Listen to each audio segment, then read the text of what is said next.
Hello everyone and welcome. Sit back, relax, and get comfortable because this is a wonderful time for new stories from Yellow Cat. Write your favorite stories in the comments below and maybe they'll be in our new video. Let's get started. What's the silliest mistake you've seen a bad coworker make? A bit verbose, but wow, do I have a tale. I was a grocery store employee once. Where I worked on the front end, we hired some pretty incompetent people. I had a woman who had specially ordered dessert for her dinner that night during the Thanksgiving rush. She was eating a very fresh cinnamon apple pie like it had just been taken out of the effing oven. I'm not one for instructions, so when this woman began telling me to be careful with the pie, I was like, whatever, but alright. Then she said, I ordered it ready to eat for dinner tonight. I understood her completely as I picked it up and felt the heat radiating off the package. I was okay with her wanting to make sure this pie she had wasn't gonna leak all over the place. That's one less thing she needs to cook for Thanksgiving. I look over the barcode, hand it to the bagger, whom I will refer to as Steven, at the other end of the line, make eye contact with him as he picks it up, and before I let it go, I tell him, as plainly and directly as I can, be very careful with this. Ensure that it's laid out flat, it'll spill everywhere if you tilt it because it's still quite hot. You understand it? Yeah, I gotcha. He nodded, and I resumed scanning the items. After scanning 3 more, I hear someone say, thunk, uh-oh, from the other end of the belt. Are you effing kidding me? Is the first thing that comes to mind when I look up and see the woman staring at me and Steven with her mouth hanging open. When I look at the end of the conveyor, I see that the pie is vertically sitting inside of a bag rather than flat, and Steven's staring stupidly at what he just did while holding the end of the box the pie was in. I bury my face in my palms and tell Steven to go grab another pie. He says, not listening to me, huh? Go get another effing pie, Steven. These were cold pies baked by a bakery to be sold as frozen desserts later. They were not fresh pies that he could pick up. And with that, he heads back towards the bakery, leaving me staring at this really dumbfounded woman. How the H do you manage to do that, she asks. Did I not make sense when I told him to be careful, I inquire? Was what needed to be done there unclear to me? She says no and shakes her head. I believe that he's just incredibly foolish. I had no choice but to concur. Thank you for reading. I want to include the aftermath in the long post. After 2 days, my manager calls to ask me to meet him at the offices. I go up and see what's going on with a guy I'll call Michael. So, our system detected a large deduction on your supervisor overeat tag for taking $20 amount off of an order, he says as I sit down. Could you explain what that was to me? I sure can, Mike, I exclaimed, telling him everything. I concluded, that's why I deducted $20 off of that lady's bill for having to go through the hassle of ordering this freshly made dish, having it dumped in a bag, and left to have to bake another one after she got it to not have to worry about another thing for Thanksgiving dinner. All he could do was shake his head, turn to face me, and say, well then, whatever, forget it. Well done for making every effort to take care of it. This wasn't the worst thing that could have happened, but it was undoubtedly the most foolish thing that another coworker I interacted with directly ever said to me. Worked at Wendy's for a bit. We had a child working there for about 4 hours at a time who had a work permit. He didn't charge anyone for the full 4 hours of his first shift because he assumed they would pay at the next window. Naturally, none of the clients came forward. We only discovered that his drawer was significantly short hundreds of dollars at the end of his shift. Interestingly, he wasn't let go or anything, but the managers began to keep an eye on him during the rest of his shifts. A comparable tale. During the holidays, I worked at Family Dollar, where our pay was a few $100s per hour. Our drawers were constantly being dropped by the managers, who had to drop the money and move it to the safe when the amount in each drawer got too high. You keep between $100 and $200 in your drawer, and when you go over, you tuck the extra money underneath so the managers can take it later. After spending hours on this, I finally put down my register to take care of other business. I returned and carried on calling people. The manager visited me an hour later and estimated that I was $500 short. I sucked in my heart. Even though I knew I didn't take it, I was scared that if my drawer was that small, they would seize it from my check and perhaps even fire me for allegedly stealing. I was crying for about an hour, hormones plus panic, because I was 8 months pregnant, and then the assistant manager casually walks in and asks what's wrong. We'd exceeded our daily limit when she admitted that she had dropped by my drawer as I was walking away and left the building with all the cash to take it to the bank. Simply put, she hasn't bothered to inform anyone. Major red flag. You can't just disappear with a few $1,000 and keep it a secret. To be fair, it had been a busy season, and with 30 drops a day, things could easily slip through the cracks. That's just the way things are. I was just angry that I was going to be unemployed and underpaid. Alright, here's one more. This took place prior to my employment. When the son of a daycare center's owner needed assistance fixing a broken fridge, he had one of the 10-year-olds go behind it. Foolish. The child ultimately hurt himself on something in the back. Despite having a permanent ban from the premises, the owner's son would frequently show up and act in a bossy manner. I found him intolerable. I was employed by a small SaaS company that created and oversaw databases for other companies. I was expected to lie to the customer about the whereabouts of their PM and the reasons behind the mess, having just fired the only person who understood the inner workings of several of their workflows. Since I was the one who discovered the issue after hours and wrote on the ticket requesting that the networking engineer change the issue back as soon as possible before the client noticed, I was thrown under the bus after the client's production server was used for a "let's see what this button does" demonstration the client noticed. The experience was emotionally taxing as my immediate supervisor took the lead in discarding me, since she wasn't the one telling me to lie either.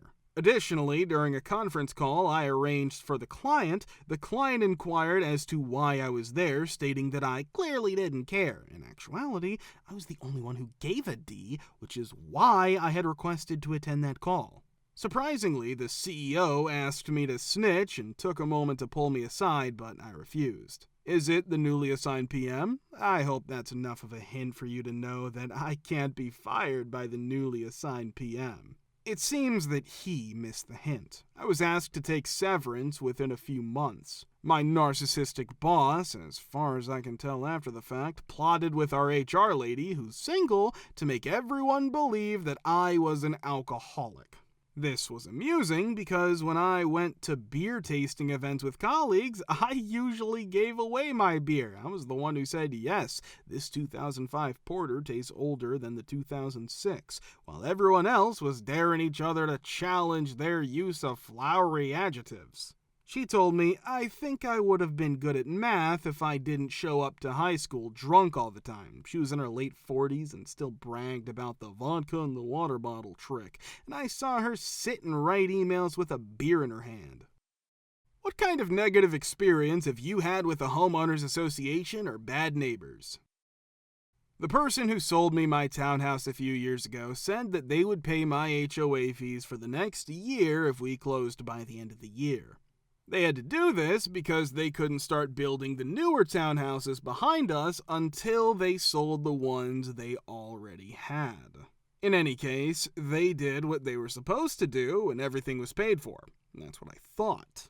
I had been paying my HOA fees for about 6 months in 2018 when I get a letter telling me I owed $500 for not paying on time. What? When I called the HOA, they said yes. At the end of 2017, I still hadn't paid in full. They looked into it and found that the seller had missed a penny on the last deal of the year. I told them I wasn't the one who paid those fees. 1 penny. I also got a $500 bill. When I asked why they hadn't sent me notice sooner, they said, the letters must not have reached you. Not true. I was told to pay my bill, though. I called the seller in the end and talked to them. The woman on the other end laughed for about 5 minutes before telling me what a jerk the HOA was for making her call on my behalf, which I didn't expect. Last night, the HOA called to tell me that the fees were no longer due. That seller was really nice, thank you so much. I probably would have just paid it because I don't like getting into fights. Thank you, Tammy. I bought a house with a shared drive that led to my 2-car garage. The neighbor swore it would never be a problem. The neighbor's ex-wife moved back in, and when I got home, there was a fence between my garage and my car. To get out, I drove my car over it. There was nothing but H for a whole year. The police came to my house because I was trespassing on it. When the police tried to arrest me, I stepped back and asked why. When I showed them my survey, which clearly showed it was mine, they said I was on their land. They were helpless. I had strangers offer to rip down the fence at night because it was so bad. I got PTSD because living next to them was so awful. Threats and harassment all the time, yelling and screaming, and damaging anything they could get their hands on. I sold my house in less than a year and found a wonderful new home. After the fact, I learned that the ex-wife was kicked out again and the house was sold to a biker. That year was crazy, and I'm so glad I'm still here. My mom is a really kind person and also a pushover, and a lot of people take advantage of that. Janet was the most bizarre case. Mom made friends with a coworker whose real name was Janet, but was a fake name. She would invite you to dinner every night because she couldn't be alone. She would get drunk, angry, and cry, order a lot of alcoholic drinks, run up a huge dinner bill, and then make you split it. So every time, your $20 dinner turned into $60 to $80. Or she'd buy you expensive tickets to an event without asking, and then give you the money you owed her. Again, my mom is easy to get along with, but more importantly, Janet was more important at my mom's job, so she had to keep the friendship going because it would hurt her career if she didn't. After a while, my mom's house went on the market and Janet bought it. Janet was glad to live close to my mom because she knew she could visit whenever she wanted. Janet would drive by, park in front of our house, and call my mom to come out. We finally closed the blinds so she wouldn't know when we were home, and I'd park somewhere else so that when Janet called from in front of our house, we could say we'd taken my car somewhere. Janet called and left messages like, "I'm outside your house, I can see your car so I know you're there. I'm gonna wait here until you pick up." Janet would try my mom's cell phone after she failed on the landline. We would sit there and try to be quiet. We'd say that we were not home when we took my car.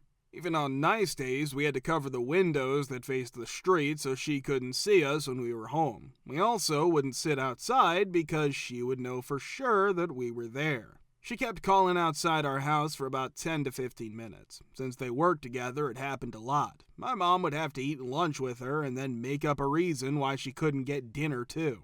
She also had to stay away from the house because Janet would drive by to check on her.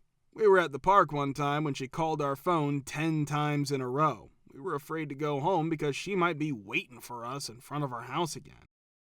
Sometimes she'd knock on our door until we let her in.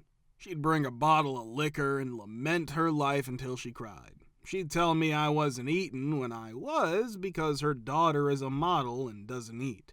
Then she would tell me a sad story about how her daughter is a bulimic and takes drugs to control her hunger. I remember other things, but I can't remember them now that it's been a while. But she was definitely the worst neighbor. The person who dug up our garden and replanted plants she thought were cuter was worse. So the neighbor who looked at our recycling commented on what we ate and drank and said nice things about things in our house that he could only see through our windows. That's right, she was fired because, surprise, she was a mess at work too. She then moved out of state. It was a huge relief.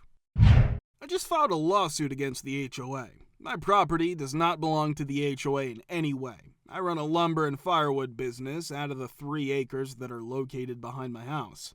Over the course of 4 months, they came to my place, cut the lines on the machinery, and threw salt into my bandsaws and log splitter. Furthermore, they've been responsible for the theft of multiple chainsaws, leaving behind a note that stated the HOA prohibits the use of forestry equipment. Today we got paid. When the attorney turned to me, he said, "Now, with regard to those criminal charges, see you next week on that." The lawyer is my sister-in-law. Over $120,000 worth of equipment, as well as $50,000 worth of vehicles, as well as damage to my home and fence, have been caused by this HOA. There are multiple instances of the president and his lackey board members destroying our equipment and our belongings, and we have video evidence of this. F the HOA, I put a lot of effort to get my ass. All of your fascist nonsense should be taken back to Germany in 1940. Total court time is 15 minutes long enough to show a city man and an HOA layout and explain. This is the best part. My neighbors want to form a homeowners association and are trying to get everyone to sign up for it, but I'm not interested. I'm doing well. I'm completely perplexed as to how the city allows them to act in such a manner. Thank you for listening to these stories. If you want to see new videos, be sure to subscribe to the channel and don't forget to hit the like button.